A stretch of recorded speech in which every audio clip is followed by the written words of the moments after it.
Welcome to World War II, Both Sides of the Wire, the podcast where we lift the lid, bust the myths, and explore the incredible history of the Second World War from the Allied and Axis perspectives.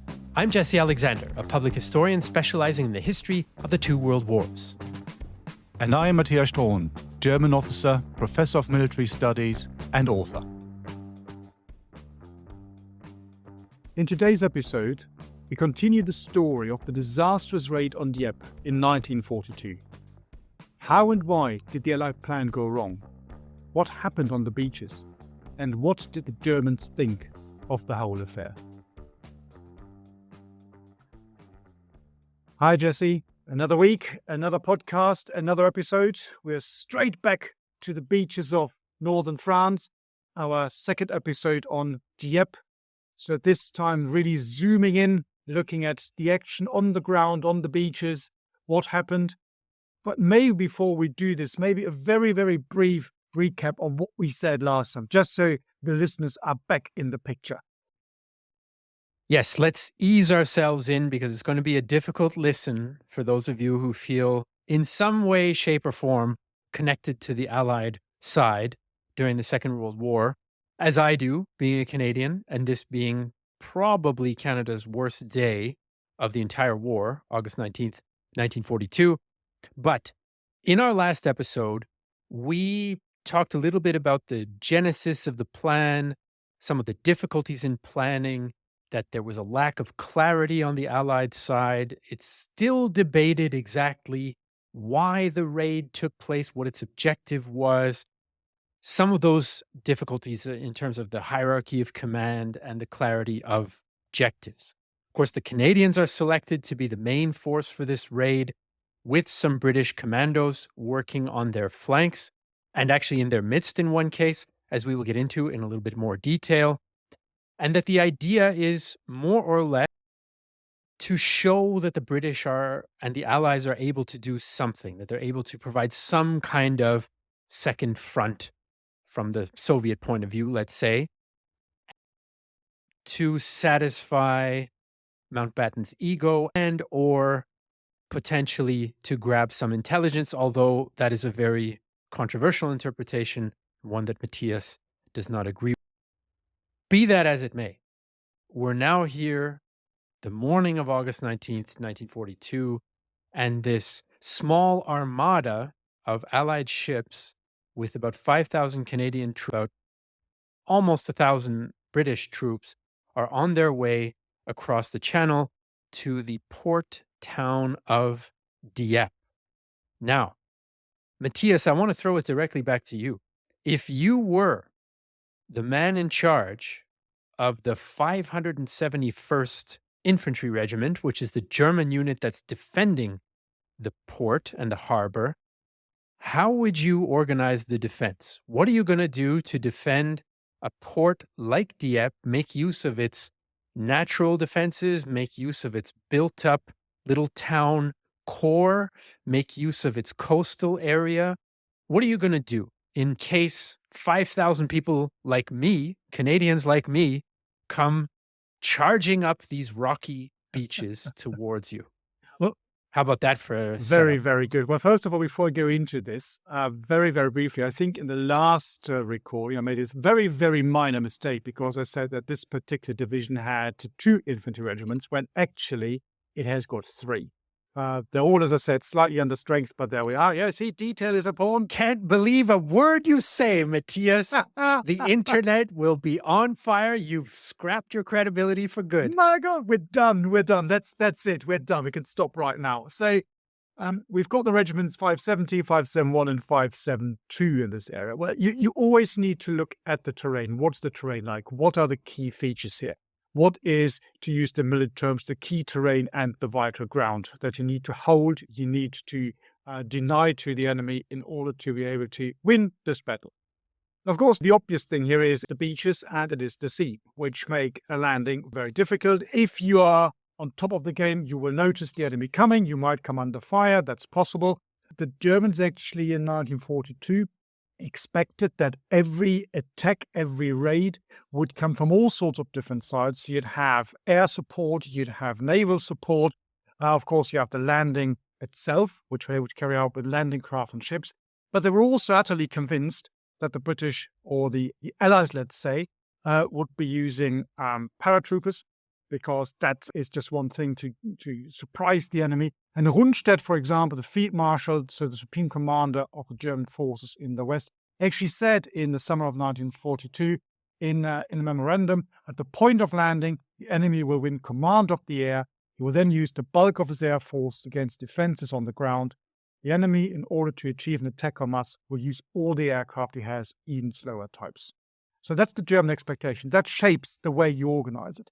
But first review, again, you look at the terrain. You've got the sea in front of you. You need to understand the terrain that you have in Dieppe. For example, through Dieppe, you have a little stream flowing, which more or less divides the battlefield. There's a second one, which is another obstacle. And in 1942, on the western and the eastern ends of the, let's call it the battleground, where the Canadians then land, you have the two coastal batteries. So these are the naval batteries. They're commanded by the Navy. The Navy is in charge. That, to a degree, makes it a bit difficult to coordinate the defense, because they are not necessarily taking orders from the army, from that particular division, who's there to organize the defense. There's actually the story that the German divisional commander said to the Navy, well, look at this. You're not able to defend your own position here. Let us do it for you. Get some army guys in there to help you. And they said, no, we don't want to. This is a naval position, and it will be guarded and defended by naval personnel. So that's the first thing. You then have the troops themselves. When you look again at the terrain, where can you anticipate troops being landed? In this area here, particularly if you think the enemy is to launch, for example, with armor, it can only be within the harbor area. In the harbor area of Dieppe in 1942, you've got a number of sea walls, supposed to be as wave breakers, but they can also be used as defensive lines against armor. So that's already an obstacle. What you would then do, regardless of what you think the Allies are doing, is just a small raid, it's going to be a big invasion. You want to make sure that they're not able to push inland. And infantry pushing inland is not such a big issue. You can deal with this. The problem for this division, which is a static division, which means it's not mobile, it also means it doesn't have tank support, for example, and it's quite low on weapons. The problem for these guys is armor. If enemy armor is able to push off the beach and drive inland, then you have a real problem, because then the enemy will be able to outmaneuver you on the ground. And that must not happen. So in this case, with a unit like this, or formation, I should say, the division, you need to be able to stop and hold the enemy attack on the beaches. Otherwise, you are in trouble. You can prepare, as they had done, you can prepare your units for all-round defense. But the moment you do that, particularly with a formation like this, it's very easy to lose initiative, and you seize initiative to the enemy, and that is a problem, particularly if, as I've already said, you've got such a slow-moving formation, which can very easily be outmaneuvered and thus outfought by the enemy. Yeah, I think focusing on the ground is pretty key for any military operation. And Dieppe is tough going indeed from the Allied point of view, and a lot of advantages from the German point of view, because the town, of course, it has a port, right? It has a harbor, as you mentioned. That's where the seawalls are. That's where the facades are of the buildings in the town. So you kind of have a natural made wall facing the sea, not only from the seawall, but then buildings that are facing the sea, some of which were then reinforced. The Germans also built a few concrete anti-tank walls to make life a little bit more difficult for any allies who would want to attack. And they also put some machine gun pillboxes positioned in a way that not only can they fire at the beach from the town, but they can fire along the beach from the sides on some of the areas, right? So this is going to create a very difficult situation for anyone who's landing there. But I think just to paint this picture in our listeners' minds, if you've never been to Dieppe, listeners, it's definitely worth a visit. It's one of those battlefields that you understand at a glance.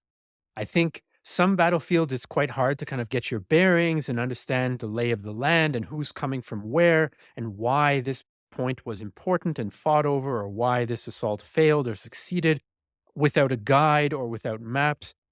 If you go to Dieppe, I think you're going to get the picture, because if you stand on the beach, you're faced by a seawall and building facades in front of you. And on either side of you, there are high cliffs overlooking the town, overlooking the beaches in front of the town, and overlooking the approaches where landing craft would have to come in the shallower water as well. So that gives the Germans, even though the defending regiment is not the Germans' best, it gives them a huge advantage. The Allies decide this means we're going to have to take out any defenses, those batteries up on the heights on either side of Dieppe or behind Dieppe a little bit as well. So they choose 5 different beaches to land. They're all color coded, but I think it would just encumber us here if we go through all the colors. But anyway, so they choose 5 beaches. Basically, they're going to have some units landing on either side of the town, trying to get up onto the higher ground, trying to take out those batteries so they're not a threat to the ships. And then you're going to have some units going right into the teeth of the thing, landing on those beaches right in front of the town facade and the seawall, and trying to go straight in. That is more or less the Allied plan. They do have a reserve. The Allies do. I think if we're in the business of admitting our mistakes openly or our omissions openly, I think I left out one Canadian unit in our last episode when I mentioned which units would be involved. And that is a unit from my own hometown, from Montreal, the Fusiliers Mont-Royal, a French-Canadian unit that is supposed to be a reserve. So they're supposed to stay floating in their ships for a while. And then if things are going well, they're going to come reserve. So apologies to the Fusiliers Mont-Royal out there, but you are now officially included. So that more or less is the idea for the Allies, that you have commandos, for example, scaling some cliffs, getting up onto the high ground. You have a couple of Canadian units also trying to do the same thing. And then you have center the assault directly on the town. And you do have one commando unit that is supposed to join in the assault on the town in order to go and hopefully grab some naval intelligence material from a hotel where the German Navy had its headquarters in. That's the basic picture. Matthias, I'm sure you can flesh out a couple of criteria. I think it is all there. Well, maybe just throw in the great military terms. So what the Germans are trying to do is when they devise the defensive positions here, it's a very standard military thing, is that they want to have enfilading fire from deflating firing positions, being able to really turn the beach into the killing zone and do that, if at all possible, from positions that are out of reach from the enemy. So you're sheltered, but you can actually fire along the beach and really wipe out the enemy. And for that, these coastal batteries to the west and to the east of Dieppe are really important, because they present the cornerstones, you might say in many ways, that the Germans have in engaging the enemy navy as it approaches. Everything else the Germans have in Dieppe and around Dieppe is infantry, with a little bit of extra support, some machine weapons. But that's not really heavy stuff. That will not really necessarily stop the landing craft. So you really want to be able to rely on the guns that fire at the enemy vehicles or enemy landing craft as they approach, because that's much, much easier. And that is exactly what they're trying to do. And this is also, as you've already said, why in the Allied plan, these German cornerstones are so very important. And this is why they use the Commando. So the apparent elite of the forces deployed here to seize these positions, to overcome the German resistance here. So that's the first phase in the Allied plan. And then, of course, you've got the landing and the raid itself, with the aims that, as we already discussed, are still quite obscure as to what it really is to achieve. Right. So let's start with those commandos. There are 2 main landing points on either side of the town, a little ways out. One of them, the number 3 commando, lands just to the east of Dieppe at a little place called Berneval, a tiny little village. There's a big battery there, of course. Unfortunately, that landing doesn't go particularly well. The commandos, they separate into 2 groups. One group gets pinned down by German fire. Remember, the Germans have the high ground. Also, there was a little naval skirmish, and accidentally, I forgot, to mention earlier, there was an accidental kind of naval skirmish. Some German patrol boats come upon some of the Allied flotilla that's bringing the troops and the landing craft towards the coast. And of course, then the cat's out of the bag, right? So then the Germans kind of are, something is up. There is this idea that the Germans knew far in advance and were prepared and waiting and so forth. I think there's a bit of a discussion around that. You read that. If you read about Dieppe, you do read that. On the other hand, some German accounts I've read basically say that they didn't know until they saw the ships. So I think it depends. It's not quite as cut and dry that, yeah, the Germans, of course, knew and were waiting. But this little accidental naval encounter does tip them off to some extent, but not far in advance. I mean, we're talking, the thing is already on and you're just learning that it's on. In any case, 3 Commando doesn't go well. They're not really able to achieve their goal. So one of those German batteries is going to survive and is going to be able to continue. And as you said, well, this skirmish at sea kind of gives it away. So it's German S-boats, so speedboats, they're escorting a German tanker. They basically more or less stumble upon the Allies as they're making their way towards it. And as you say, that kind of sets the whole thing off, and the Germans then know what's happening. And this battery is really important because it's a big one. So you've got, if I'm not mistaken, 3 170 millimeter guns and 405 millimeter guns. So that's quite a bit of firepower that you find here assembled in this particular battery. So you really have to take this out. Now, the problem is, because the Germans are alerted, because you have this engagement by the S-boats, the Schnellboote, so the speedboats, that basically disperse let's call it the convoy, if that's the right word for this, on the Allied side. And that causes some confusion. The troops don't land exactly where they're supposed to land, not at the right time. But in the end of the entire Commando, if I remember correctly, you've only got 18 guys who get to shore. And these guys then make their way towards the German battery. They try to fight their way in. There are stories that Allied fighter bombers have blown up the German defense. If they managed to get in, there's a firefight there. But in the end, they are pushed back. They have to retreat. And the commanding officer that you find here, that's a chap called Peter Young. I'll talk about him a bit more in a minute. He actually, as he runs back, the landing craft are already disappearing again. He just jumps and he can't even get on board, so he has to swim. And then he has to cling to a line tied to one of these landing craft and just pull himself in. So you can see it's not going particularly well. And this Peter Young himself is very, very interesting. And number 3 Commando. So he takes part in this, let's call it disastrous action, because it doesn't go particularly well. He then becomes quite famous again when you go to 1944, when you go to the Merville battery, or as the British would want to call the Merville battery, the famous airdrop of D-Day.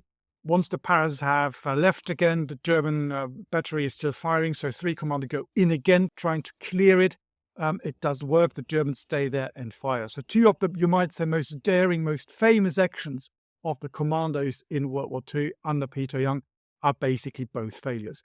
And he's also very interesting because when you go to the Royal Military Academy Sandhurst, where I worked for about 10 years, and you wander down the corridors of the War Studies Department, as you come up the stairs, you will see a big bust of him because he is the founder of the modern-day War Studies Department at Sandhurst after the Second World War, after he left the army. So a very, very, very interesting and an all-round character, you might say. So commando soldier turned academic. Well, that's not a typical career path for a military man, but you never know. You are also an exception to that, I would say, in that case.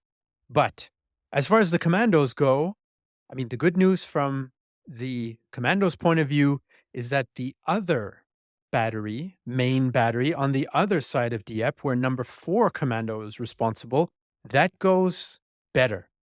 There are 6 15-centimeter guns in that battery, served by, as you mentioned, German naval troops. Now, interestingly enough, the Germans have done some thinking and some exercises before this. They know that that battery is vulnerable, but because of this inter-service rivalry that you pointed out, Matthias, just a few weeks ago, nothing is really done to address that vulnerability. So what ends up happening is Commando number 4, again, divide up. And they're able to sort of cut the telephone wires to the batteries that they isolated. Because, of course, the batteries are not guns sitting out in an open field, listeners, just in case you're wondering. It's not like a field battery. This is a forced battery in concrete emplacements and so on and so forth. And it's not an easy thing to get into if you're attacking on foot. This battery, things go much better for the British.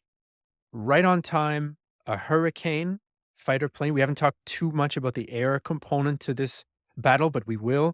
Hurricane comes by, strafes the battery just as planned. So something does actually go to plan from the point of view.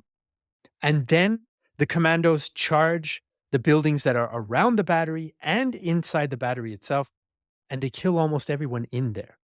It's a complete, small, tactical success for the commandos. And a British major, Pat Porteous, wins the Victoria Cross, or is awarded the Victoria Cross, as a result of him leading this dash against the battery. So things don't go well for number 3 Commando, but number 4 Commando comes out of it with a pretty decent small scale.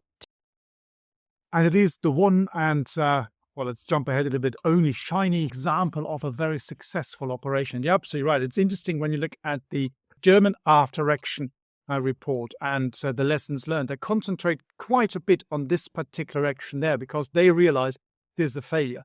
And as you said, they'd seen that beforehand. And there are accounts where the German army guys actually goes to the naval guys and says, as I said earlier, well, let's help you guys. Let's protect you. Apparently, there is even a mock attack by the German army onto this as some sort of training regime. And so you see, we can seize this battery. It's not difficult. And the Navy says, no. We don't want you guys here. This is naval. Keep away from us. So here's the shining example of how it goes well. Both the Germans and the British, or the Allies, we should say, generally speaking, learn quite a bit from this.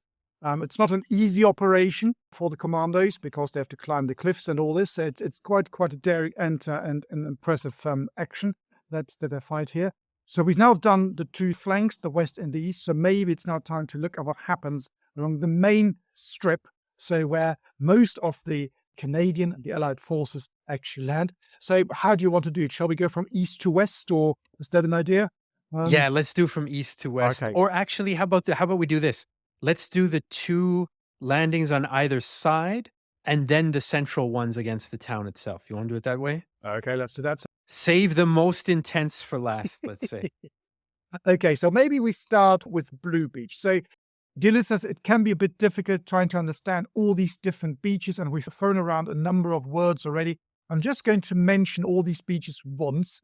You're probably not going to remember if you don't have a map, but at least you've heard of them. So when you go from east to west, Yellow Beach 1 and 2, this is where 3 Commando lands. That's the bit we already talked about. You then in the center have Blue Beach, and then you have Red and White Beach. These are the ones really in the center of town. You then have Green Beach to the west and Orange Beach 1 or 2.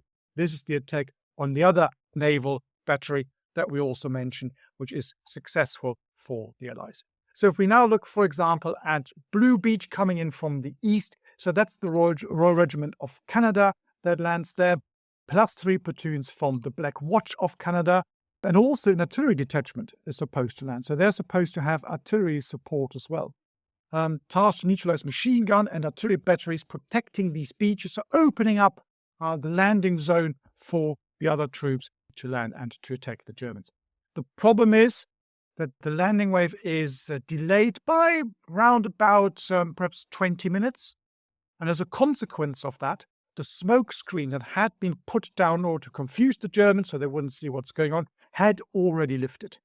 And the Germans, because they know what's going on, we've heard about this convoy action the night before, there's other stuff happening already in the area, so they get into their defensive positions and they get ready for a fight. And as Jesse, you've already said, they have prepared this area of the town of the beach as well. So you've got a number of bunkers there. And of course, what you also have is the seawall that we mentioned earlier. And the moment the Canadian troops land, the Germans start engaging them. They start firing at them. And there are a number of famous pictures from after the battle taken by the Germans, where German soldiers are marching up and down the beach and looking at basically it's the carnage that happened there, because the Canadians simply couldn't get over or around that particular seawall. So they're completely pinned down, and the Germans just keep shooting at them and basically keep killing these Canadians. And when you look at the losses, they're absolutely staggering. Of the 556 men in the regiment, 200 were killed and 246 were captured. So this battalion is completely wiped out and ceases to exist. So absolutely disastrous for these particular guys from the Royal Regiment of Canada. Very different on the German side. Losses are very, very light. We can talk about the general losses later on when we sum up. But the German losses in this particular engagement here are very, very, very light, because they are fighting from within these fortified positions. And Allied naval gunfire and air support is not accurate enough to really knock out these German positions. They do not want to destroy the entire town. At this stage, the Canadians have already landed, so there's fear of blue on blue. Another thing which might play a bit of a role, which completely then goes away in 1944, the big landing, is they don't want to kill too many French civilians. They don't want to chase them off, which, by the way, doesn't really work, because it's interesting when we look at the bigger political stuff here. I'm lifting it up again for 1 second from the mere tactical. When the fighting is over, Pétain, the former great field marshal of the First World War, now the head of government, you might say, of Vichy France, sends a telegram to Hitler congratulating the Germans on defending French soil against the Anglo-American invader.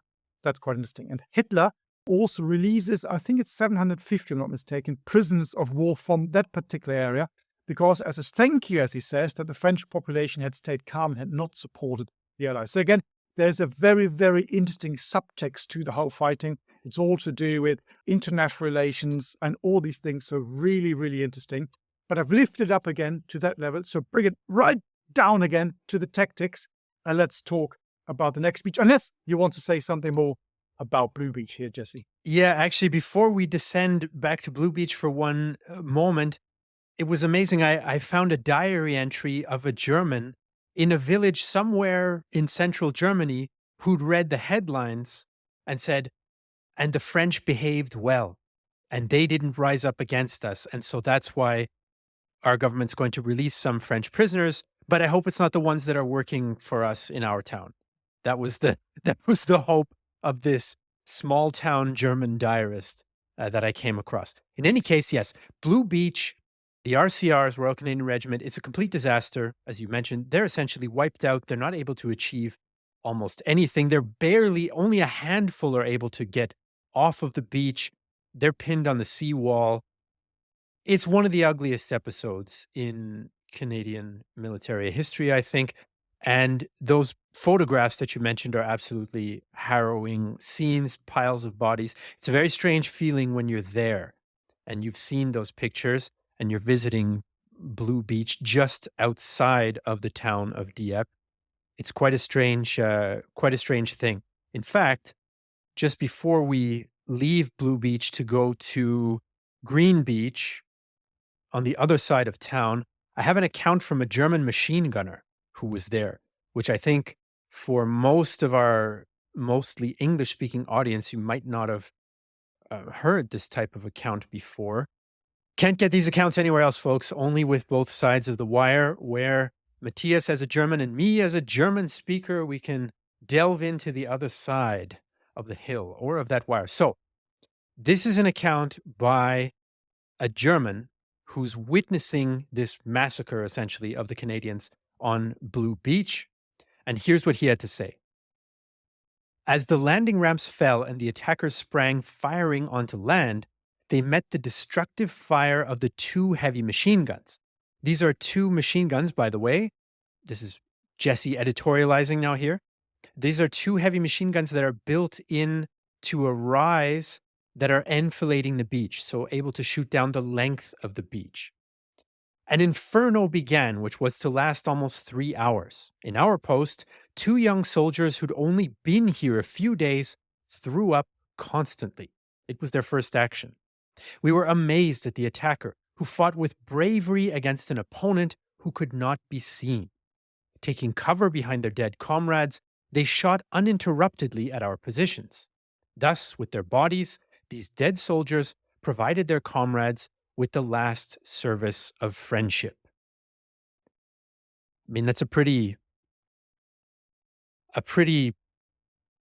touching, but also a pretty tragic account. I mean, essentially, the Germans themselves are physically revolted by what's happening. And so I think that gives us an inkling of the tragedy that took place at Blue Beach. So let's leave the tragic scenes of Blue Beach behind and hop over Dieppe. Just to the west of town was another supporting landing, this time at Green Beach near a little tiny town called Pourville. And the idea here was for the South Saskatchewan Regiment and the Queen's Own Cameron Highlanders of Canada to penetrate a little ways, break out. There's an airfield there, and to cause some havoc. There's a radar station in that area as well, to cause some havoc there and draw the Germans away, tension away from the main landing at the town. However, we're seeing a pattern here. There are problems at the beginning because there's a small stream, river, very small river, let's say, here called La Scie. And the Saskatchewans land at the wrong spot. And so then they need to try to get across the river in order to continue towards their objective. The Camerons arrive late. So already both units that are responsible for Green Beach end up in a difficult situation. On the other hand, the Canadians do have the element of surprise. The German company commander in this area is killed almost immediately. And so that kind of decapitates the Germans in this area a little bit. They are able to penetrate. There's a very dramatic moment when they're trying to cross this bridge, a narrow bridge across this small river. It's not going well. And the commander of the Saskatchewans, a guy by the name of Lieutenant Colonel Merritt, he ends up being awarded the Victoria Cross as well during this action. But he basically just says, all right, I'm going to lead them across myself. And wildly, not wildly, but with purpose, at great, great risk to himself, leads some of his men across this narrow bridge.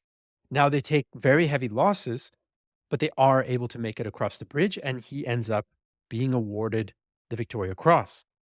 One of the problems is this success of the Canadians is not on the high ground, right? So the Germans are still overlooking this position. They're able to recover, and they're able to inflict more damage on the Canadians. It is a bit more successful here, but the Canadians, in the end, they take heavy losses. They need to retreat back to their landing craft, where they take even more losses because that whole landing area at the beach is swept with fire.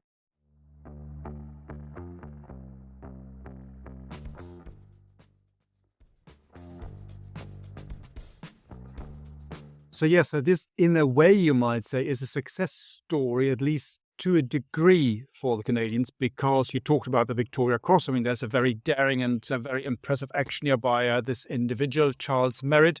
The troops you just talked about managed to push inland as far as they can, so they advance further than all of the other troops. But the problem is, behind this, they don't really achieve any tactical victory by doing that. They just keep pushing, but there is no objective. And as you just mentioned, well, the terrain, again, as always in actions like this, is absolutely vital, and the ground is vital. And the Germans still hold the high ground, which makes it relatively easy for them to just, like a turkey shoot, start shooting at the Canadians. So being able to read the ground, to understand the ground is absolutely vital. They do what they can in the Canadians, but in the end, again, they become victim of a completely flawed process. So you've got a tactical action here that doesn't have any real objective and doesn't have an operational objective, and you could argue about the strategic objective, as we did in our last episode. So it's all very, very different. If you want to say that there is one objective in this particular area, of course, that's the radar station. You have the Pourville radar station, and we talked about this, saying, well, is it really, this whole raid, is this really about getting Allied hands on the latest German radar equipment? Yes or no? If we say, and I think it's a big, big stretch, but if it's an if and a yes, it is about this, and this is the most important action, because that would then be the center of gravity of this particular operation, which also means the point of main effort needs to be directed against this. To a degree, they do it because they managed to push and land. So what happens here, you have an RAF flight sergeant attached to the Canadian troops. Again, the fact they've got a flight sergeant who's not particular senior rank shows you that, if you ask me, it doesn't show that this story holds a lot of water, and it's not particularly true. But it's the story that's always told. So this guy called Jack Nissenthal is attached to the Canadians. He's a radar specialist, and he's tasked with getting into the radar station, getting all the information out, getting the equipment if he can, and the paperwork. Apparently, another story that is told is that his mission was seen as so successful that and it was such a highly sensitive nature of the knowledge that he had of Allied radar technology, that should there be the opportunity or possibility that he would fall into German hands, his bodyguards that he had apparently attached to him were supposed to shoot him. So that is another interesting story that comes out of this. Whether it's all true or not, I'm not quite sure. Apparently he also carried a cyanide pill to kill himself. That all does not sound particularly convincing to me, but there we are. So he manages to get towards the station. He actually doesn't really manage to get in. So he gets into within the wire. He starts cutting wires. The story then is that because he cuts some of the wires, the Germans then have to go to wireless to communicate. And these wireless messages are being picked up by the Allies. And apparently, so some stories go, this is so good, the material that the Allies then learn over the wireless, that is enough to justify the entire operation. Again, if you ask me, that's an extremely long stretch, and I don't buy this for a second. To me, that does not make any sense at all. But it's the story, I think. Again, it's benefit of hindsight, trying to create something which makes this operation look viable and successful, when really there's not much to show for it. That is the whole problem. So the troops push in there. They then have to withdraw. And of the units, the battalions used there, as they withdraw, of course, they have even more casualties. So only 341 men, so that's well below 50% of the fighting strength, were actually able to get back to the landing craft, embark again, and make their way back to wherever. The rest are either killed, wounded, or taken prisoner. Well, this highlights one of the problems with the concept of the raid, is that if you're going to land a force somewhere, engage with the enemy, and then disengage and embark, that's a very vulnerable procedure when you're trying to get back on your landing craft. You're going to have to leave some sort of force to hold off, some kind of rear guard to hold off the enemy, which is automatically going to entail irrecoverable losses in the Soviet language, because you've got a rear guard there to protect your withdrawing force. And this is one of the, I just read this morning a very bitter account by a Canadian saying at Pourville, at Green Beach, saying, we did some good stuff. We had some success. We cleared houses. We killed the Germans in our area. And then we lost a whole bunch of men just trying to go back and get onto the landing craft. And this thing was not very well organized. It might also be to do with an intelligence failure. Because if you think that the German formation in this area, as we discussed earlier, is only a second, perhaps even third-rate formation, their fighting power is not going to be particularly high. So maybe you hope that you land, you take them by surprise, they will either surrender, they will run away. You've got time to do whatever it is you're supposed to be doing, and then embark again unopposed and leave.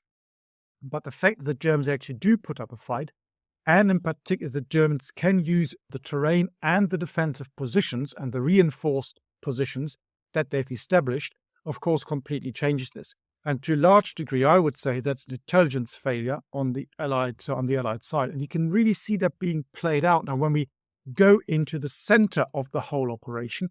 And you look, for example, again, we're going to in much more detail, you look at the obstacles that the Germans have created, which cause a massive headache to Allied armor as it lands, which simply hadn't been picked up by Allied intelligence, for example, aerial photographs and things like this. So I've jumped ahead a little bit. Let's have a look at what goes on in the center. So the vital ground, you might say. So this is white and red beach, really the fighting for and around Dieppe itself. To make a long story short, to get us started here with the last phase of our journey into the tragedy of Dieppe, we have white and red beach, which are the ones essentially facing the town. So going right into the teeth of the German defense. The two units there are the Essex Scottish and the Royal Hamilton Light Infantry. The Germans here are at a massive advantage as usual in this particular battle. There are these cliffs that are right on the edge of town overlooking the beach. We've talked about cliffs, but we've talked about cliffs so far a little bit outside the town where those naval batteries were at Pourville, at Puy, at Blue Beach, with the massacre there. But the cliffs go right up to the edge of town, and you have a medieval castle perched on one of them, or at least part of it. So that essentially what you have if you're the Germans is you have the seawall and the facade facing the beach, and then you have cliffs overlooking the beach, and they have some machine gun emplacements around the promenade. There's a sort of seaside promenade next to the beach as well, so that you can enfilade from the sides, from above, and from directly in front. So this is what the Canadians are going to go into. There was a large casino at the seaside as well, which is quite a substantial building, and the Germans had a bunker in there. They had some defensive positions in there. All this is going to make life extremely difficult for the Canadians. Even the Calgary tanks, Calgary Tank Regiment, with its Churchill tanks, relatively newish design, quite capable. But of course, it's all going to go pear-shaped, as the British would say. So what happens is Red Beach is the one that should have been helped by the landing at Blue Beach. Because the landing at Blue Beach failed, they're going to get fire from an artillery battery over there onto their position. Nearly everyone there gets pinned down at the seawall. So you move up the beach. If you're the Canadian infantryman, you're under incredible fire. You're incredibly exposed. What do? You go to ground on the only cover you have, which is that seawall, once you get a ways up the beach.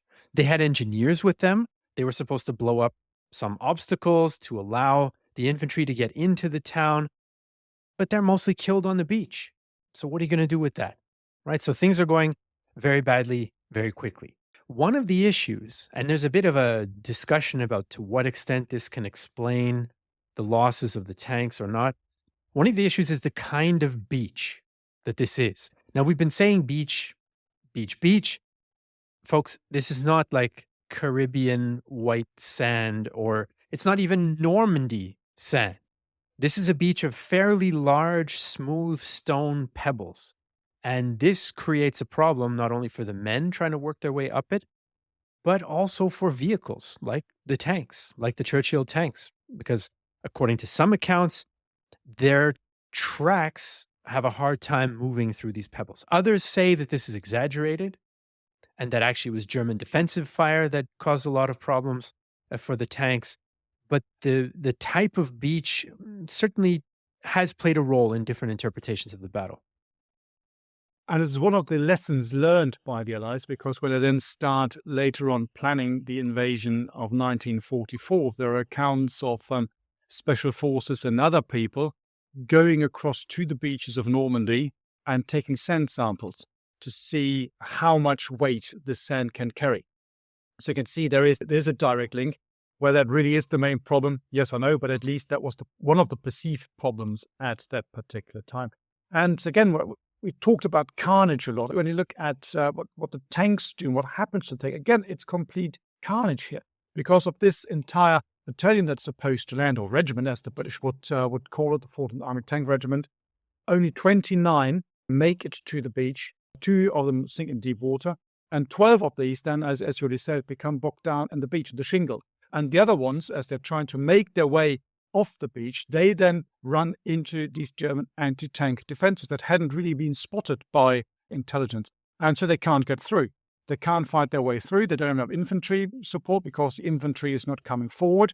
So they can't clear these obstacles. So in the end, they withdraw, and they then support the withdrawal of the infantry forces. And of all these tanks, not a single one makes it back, obviously, to to Britain or to wherever. Again, interesting point. How do you evacuate a tank from an operation like this? How do you actually do this? Very, very difficult, very tricky. Was that thought through? I'm not entirely sure. It's also interesting what you then see, what the Germans say about the Churchill tanks, the latest British tank design. And when you look at the German accounts from after the battle, they don't get particularly excited about the Churchill tank. So they think it's about 2 or 3 generations behind from what the Germans have, but also what the Soviets have with the T-34 that they're building at the moment. So they're not impressed by our British tank design. Oh, now you've made some enemies among our British listenership. The Churchill has its supporters out there, no question That about is that. so true. Not in the German army in 1942. But yeah, it's the whole thing is really, really difficult. And of course, another thing that is interesting is here, you have the smoke screen that's being put down.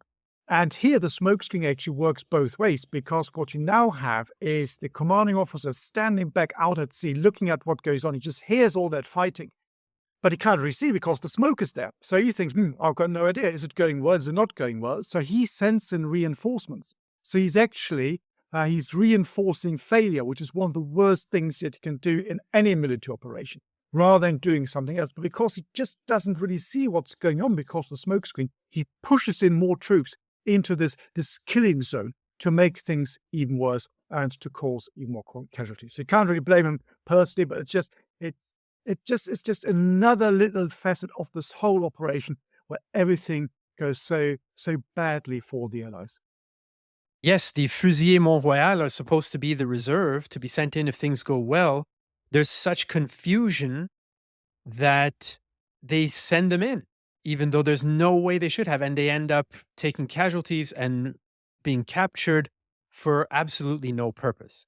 And another aspect of the operation that goes completely wrong here in the attack directly against the front of Dieppe is this commando action where they're supposed to penetrate in, go to this hotel in the town, the Hotel Moderne, which was thought to be the German naval headquarters, to get intel, right?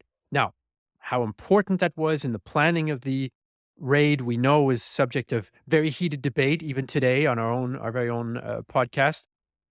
But these commandos are approaching on a gunboat called the Locust, and they're supposed to kind of go through the Canadian infantry once it's kind of secured the landing and penetrate into the town. But things go wrong before they even land. The Locust, the name of the ship, it comes under fire. It can't land. It can't even see where it's supposed to go because of the smoke, because of the fire, and so on. The harbor is completely obscured with smoke. So it's total chaos. And then it becomes a target, and the Germans start firing at this landing craft, or this small boat, I should say, gunboat.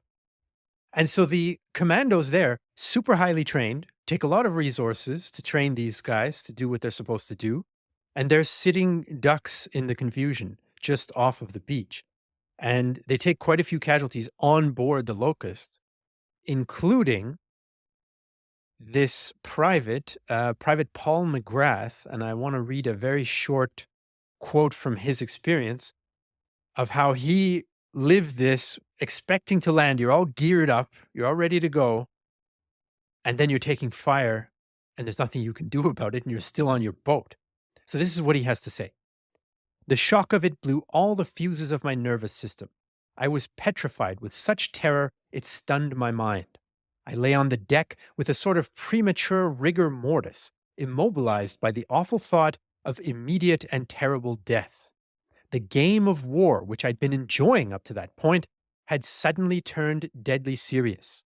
Of course, I'd been aware that the game had its perils, but getting killed was something that happened to the other chaps.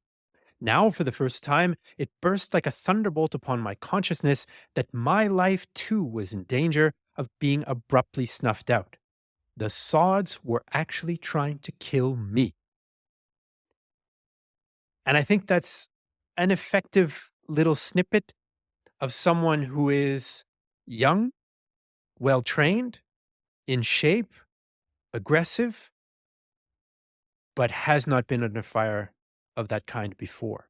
And that kind of recognition of what it really means to be in that situation. And if you've ever been under fire, you know what it's like. And it is not a nice situation to be in. And of course, even though this is just in inverted commas, a temporary, short raid, now we've heard about the casualties, we've heard about the carnage, and also it goes on for quite some time. So it's not that there's a 50-minute action. Say, for example, the main beaches, Red and White Beach, between 3:30 and 3:40 in the morning. So that's about 30 minutes after the commandos had landed on the east and western flanks. They land, and then all the actions happen that we just discussed. And at around 9:40 in the morning, this is when the withdrawal from the main landing beaches starts, and is completed by around 1400 hours. So it's actually quite a long day. It's a lot of fighting going on, and it's a really long period of constant fighting, constant being fired at if you're Canadian. That, I think, is one of the worst things, because you're a layman sitting duck. You can't advance from, for example, beyond the seawall, but you're lame and sitting duck and just receiving fire and seeing casualties mount. And that's an absolutely awful situation to be in. Yeah, and there's very little that the Canadians can do here on these two central beaches as well. Just to round out the final beach, White Beach, the Hamilton-based unit is responsible for the assault there. They managed to capture this casino. They take out the Germans who are defending the casino, and then they managed to get into one of the first streets just above the seawall off of the beach in town, but they don't really get far. The situation is confused. As I mentioned, there's reports come back to General Roberts, who's the Canadian Ground Forces commander. He sends in the reserve unit to no end, who just take casualties. Even the Rileys, the Royal Hamilton Light Infantry, as they're called, even they who penetrate a little bit into Dieppe, in the end, they don't have the strength. There's nowhere to go. There's no opportunity to exploit that very limited success. And so they withdraw as well.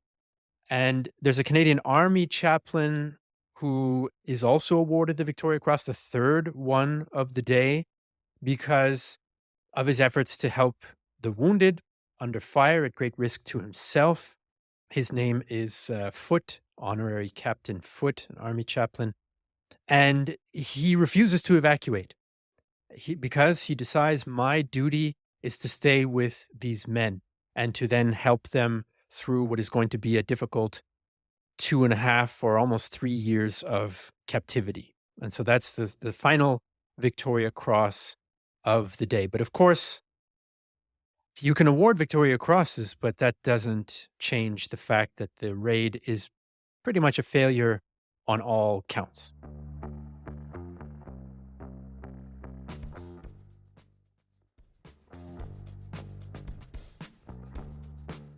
And perhaps one aspect that we haven't really mentioned yet is the air component. Maybe we just need to speak very briefly about this. So, of course, we concentrated on what happens at land because that's where the fighting happens. There is the naval component that we talked about. But, of course, there's also things happening in the air. What is it that the Allies want to achieve here? So Dieppe is still within the reach of, for example, the Spitfires, of their fighter planes. They want to bring out the German Air Force and defeat the German Air Force in the air over Dieppe. They also have a number of bombers that they sent out, trying to neutralize German artillery positions and airfields. One of the problems that you face here on the Allied side is, first of all, Dieppe is reasonably far south. And that means you do not have enough petrol to spend a lot of time in the airspace over Dieppe during dogfights. It's a bit of a reverse situation that the Germans found themselves in 1940 during the Battle of Britain, fighting over London. And the other problem that the Allies have is that the Germans have now started to introduce a new fighter plane. And that's the Focke-Wulf FW119. This is actually really the first time that this particular plane is used en masse by the Germans on the Western Front. And when you look at the after-action reports, the Germans are actually very, very pleased with the performance of this plane. They also say it's not really about the plane, it's about the superior training of the German Air Force pilots and all this. but it's a pretty good plane. And that makes it difficult for the Allies. And you can look at the numbers that sum this up quite nicely. Again, numbers are always debatable because what's a complete write-off, what is not a complete write-off, different nations doing these things differently. But when you, for example, go with one of the sources that you can look at, you can see that with the planes alone, you're looking at the Royal Air Force, about 84, 85 fighter planes shot down, mainly Spitfires, a few Hurricanes as well. You also have a number of bombers being shot down and a number of North American Mustangs shot down. So it's quite a heavy blood loss, particularly compare that to the Germans. The Germans say that they've got 49 losses. Now, again, the question is what's a loss, because they've got a number of more damaged ones, but 49 write-offs, of which only, so they claim, 24 are fighter planes, so the Fokker-Wulfs mainly, the other ones are bombers that they use. So this is, again, in the air, you might say, the pendulum is swinging towards the German side. The Germans are a bit more, in inverted commas, victorious here. So they're very pleased with them. And the two squadrons that the Germans use here, the Jagdgeschwader 2 and 26, are also their veterans of the Western Front. So they fought on the Western Front most of the time. 26 is the former Geschwader, so squadron of Adolf Galland, the famous German Air Force hero. Very interesting. My grandfather served with him. So he was there in that area at that particular time in an anti-aircraft field. And he said, I've got no idea whether that's true or not. I've never talked to Galland, but he said he was an absolute pompous git. And that's a quote. I've got no idea whether that's true or not, but there we are. No one apparently liked him. I don't know. Well, I would say judging by the first and the last, that tracks. I would say probably. that tracks. Yeah. But right. So to wrap up our Dieppe story here, it's a story of Allied defeat on the ground and in the air at this stage of the war. There are more than 900 Canadians that are killed and 2,400 captured out of 5,000. So that is an absolute catastrophe. The commandos lose nearly 300 killed. And then, of course, you have some who are lost in the Royal Navy and in the Royal Air Force as well. And the Germans lose just about 300 killed. So the ratio is definitely reflective of the result of this battle. The Germans then use this for propaganda purposes. Of course, why wouldn't you? What they do, though, is they exaggerate its importance, right? So they portray it as a failed invasion attempt, which it's clearly not. You can call it many things, most of which are probably not complimentary, if we're being honest, but it's not an attempt at invasion and liberation. But the Germans do kind of try to tease that out. I've seen posters directed at the occupied populations in Lithuanian and in Polish, basically saying, haha, the Allies tried it and we kicked them out.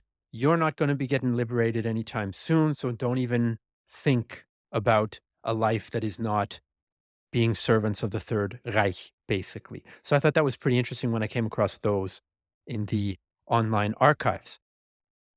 Perhaps in a tiny positive light, 2 years later in 1944, the very same Canadian division that failed at Dieppe is the one that liberates the town in September 1944.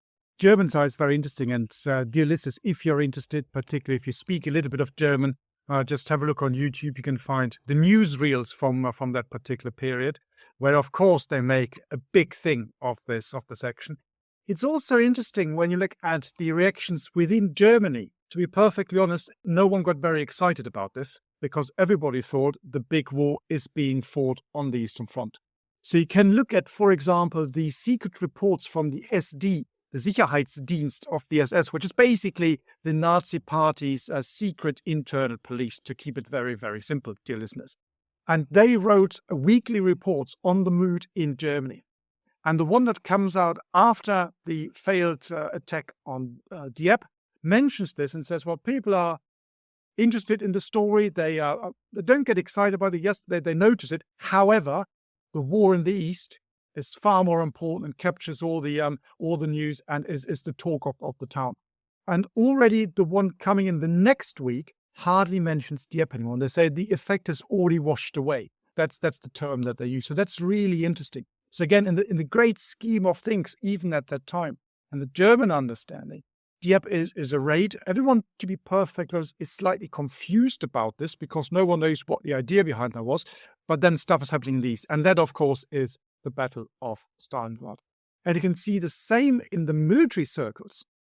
When the Germans do their after action reports and look at this, they're very, very surprised, confused. They don't know what the aim of this was. And Rundstedt, for example, Supreme Commander of the German forces in the West, he writes about this and he criticizes the whole plan, the rigidity and the lack of any tactical operational objective. He said, what was the idea? And he says, this is more like a plan for an exercise or maneuver than an actual operation, which, by the way, is something that the Germans constantly criticized, the rigidity and the lack of innovation and ability to outthink the enemy, particularly on the British side. So during the entire war, they're not particularly impressed with this. There are very specific reasons for why the British Army does it the way it does. It's to do with the history of the empire. Don't want to go into this one, but the Germans don't really see that the British Army is very innovative and is able to outmaneuver the Germans. And they say, well, this is a prime example. So you've got this raid, but even here, they're not able to do that. And when you look at what the other German commanders say who are in that area, they all say the same thing. They are very confused. They say, how could they do this? Why did they do this? The way it was conducted was not particularly clever, not overwhelming force, a lack of indirect fire support, no artillery, the strength of naval and air forces was insufficient. So they're actually really quite damning. They also learn a lot from this because Rundstedt also writes this. Without a doubt, the Allies are going to learn a lot from this. And we all know they're getting ready for a real invasion. So we need to be able, we as the Germans, need to be able to learn the right sort of lessons from this as well. And it's interesting when you then look at the design of the Atlantic Wall and the way they want to fight. There are some very, very clear links to the lessons the Germans draw from this collection, 1942. Just like, of course, the Allies. And this is the thing that a lot of people have often said, well, they had to do this so they can draw the lessons. Which, of course, I can see Jesse going, kind of shaking his head, because if you ask me personally, that's a very, very high price in blood that you pay for a few lessons being learned, that you didn't have to kill or get all these people killed, because the things they learned were pretty obvious from the beginning and the start. So to me, that's an argument made with the benefit of hindsight. Jesse, what do you think? What's your conclusion? I mean, I would essentially agree with that, because when your enemy is completely confused as to why you would be doing something, it probably means you should also rethink why you were doing it and whether it was worth it. In fact, the Canadians were able to take some German prisoners, as were the Commandos, a very few. And one of them, once he was back in England, asked his interrogator, "Can you please tell me what you were trying to do? It makes no sense." So even at the lower levels, the Germans were confused as to why the Allies would try such a thing in such a way. Sometimes, in order, I think, to make ourselves feel better about the degree of sacrifice that happened at Dieppe, we sort of think, yeah, it was a necessary trial run. They learned all sorts of lessons that they could then apply at Normandy. Anytime you do anything in war, you're going to try to learn lessons from it. It doesn't mean it was the right thing to do, and it doesn't mean it was necessary just because you learn lessons from it.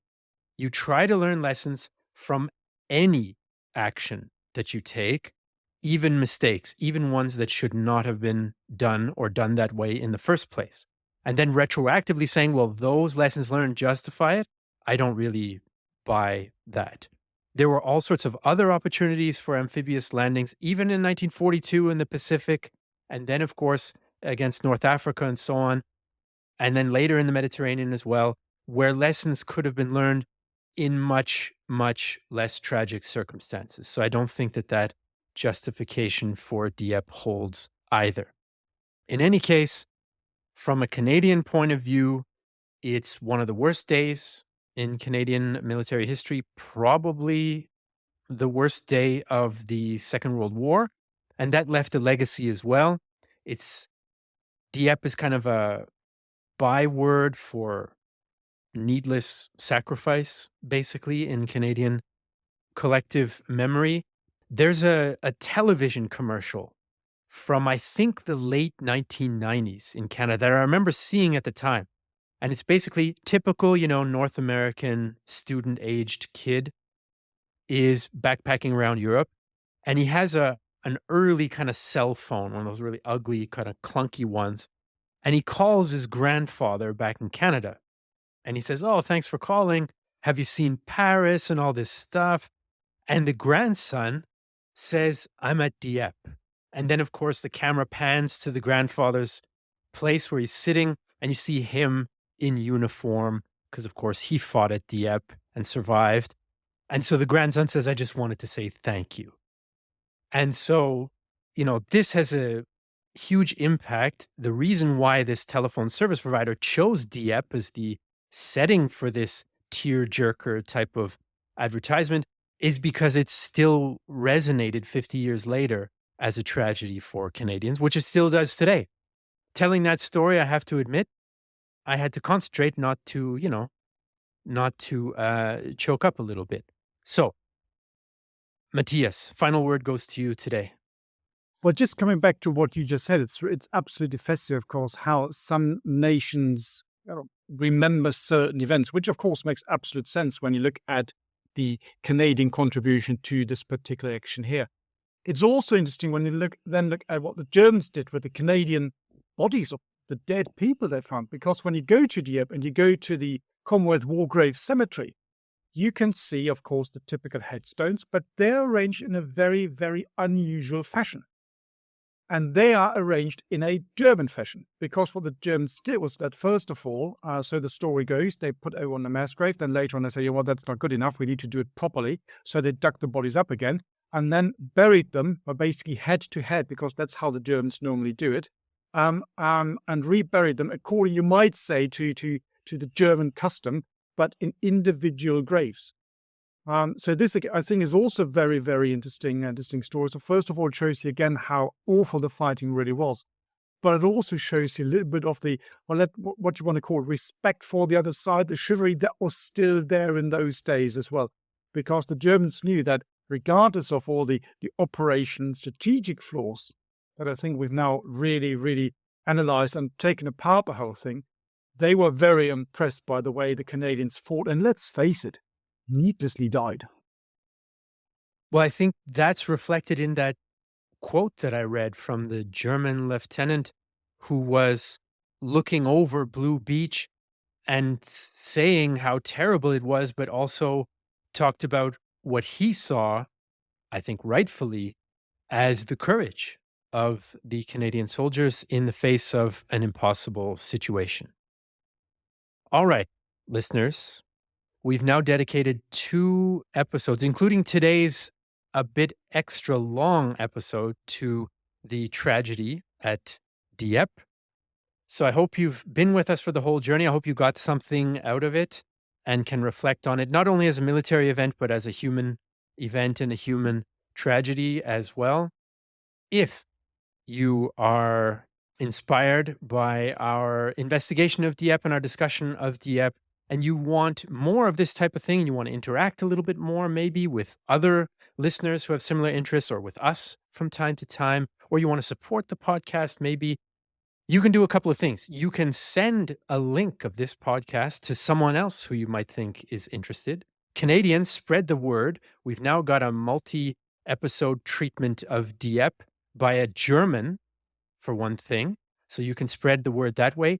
Or you can join our members community at bothsidesofthewire.com. And if you do that, you can also use the code Deep Dark Woods, all one word, Deep Dark Woods, to get yourself started. All right. Thanks for joining us for today. That is it, folks. I'm exhausted. I've been through the emotional roller coaster of being a Canadian, unpacking Dieppe, and we will see you in the next episode. You've been listening to World War II, Both Sides of the Wire, a Battle Guide production.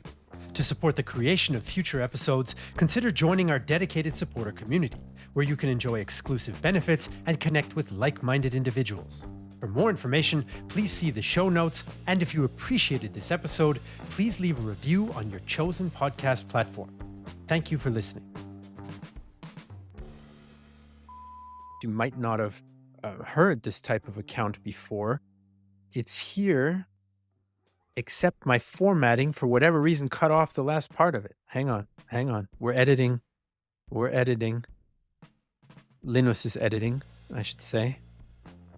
How do I get it to not do that? Damn it.